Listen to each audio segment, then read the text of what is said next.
এদিকে জাতীয় রাজস্ব বোর্ড এনবিআর এর পূর্ব সিদ্ধান্ত অনুযায়ী 1 জুলাই থেকে মেট্রো রেলে চলাচলের উপর 15% হারে মূল্য সংযোজন কর বা ভ্যাট আরোপের কথা। তবে সরকারি এই সংস্থাটির সিদ্ধান্ত অনুসারে ভ্যাটের সমপরিমাণ অর্থ আদায় শুরু করেনি Dhaka mass transit company limited. আজ দুই সংস্থার বৈঠক হবে। এতে কি উপায়ে এনবিআর নির্ধারিত ভ্যাট আদায় করা হবে বা আরোপ হবে কিনা তা চূড়ান্ত হবে।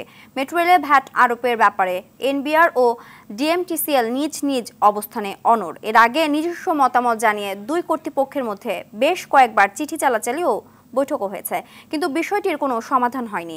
হিসাব অনুযায়ী বর্তমান ভাড়ার সঙ্গে 15% হারে ভ্যাট যোগ করা হলে উত্তরা থেকে মতিঝিল পর্যন্ত 15% ভ্যাট যোগ করা হলে ভাড়া বেড়ে 115 টাকা হবে।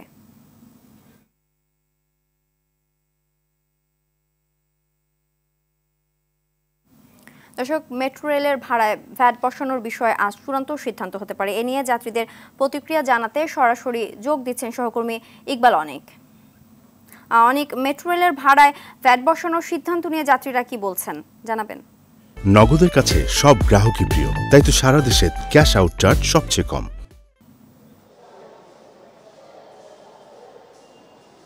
চিন্তিয়া, আপনি যেমনটি বলছিলেন যে 1 জুলাই থেকে রাজস্ব বোর্ড এনবিআর এর যে নির্ধারিত ছিল 1 জুলাই থেকে 15% ভ্যাট বাড়ানো হবে মেট্রো রেল সেই মুহূর্তে এই মুহূর্তে কিন্তু আমি আছি কারণবাজার মেট্রো রেল স্টেশনে। তো এখানে যে যাত্রীরা রয়েছেন তাদের সঙ্গে আমরা কথা বলেছি যে এই মেট্রো রেলের ভাড়া যদি ভাড়ার সঙ্গে যদি 15% ভ্যাট যুক্ত করা হয় তাহলে কিন্তু এক ধরনের প্রভাব পড়বে। এমনিতেই মেট্রো রেলের ভাড়া অনেক বেশি বলে দাবি তাদের, তার সঙ্গে যদি 15% ভ্যাট যুক্ত হয় সেক্ষেত্রে আরও ভাড়া বেড়ে যাবে।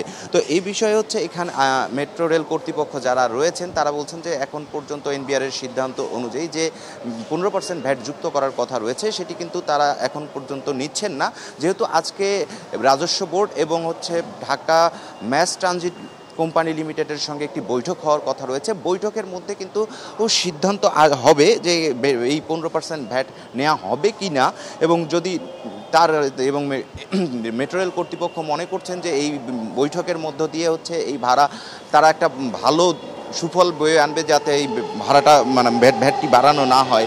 এক্ষেত্রে যদি এই ভ্যাট সংযুক্ত করা হয় তাহলে কিন্তু উত্তরা থেকে মতিঝিল পর্যন্ত ভাড়া 100 টাকা, সেক্ষেত্রে ভাড়া বেড়ে 115 টাকা হবে। অন্যথায় যদি এই ভাড়া না বাড়ানো হয় সেক্ষেত্রে কিন্তু 100 টাকা থেকে কর্তন করারও একটা সুযোগ রয়েছে এই ভ্যাট কর্তৃপক্ষের। তো এখন সার্বিক দিক বিবেচনা করে যে এখন যে মেট্রো রেল কর্তৃপক্ষ রয়েছে তারা কিন্তু এই বিষয়টি আলোচনার মধ্যে রয়েছে।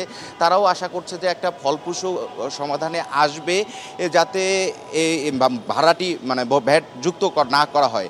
তো এই ছিল অবস্থা আমার কাছে সর্বশেষ মেট্রো রেল থেকে। ধন্যবাদ।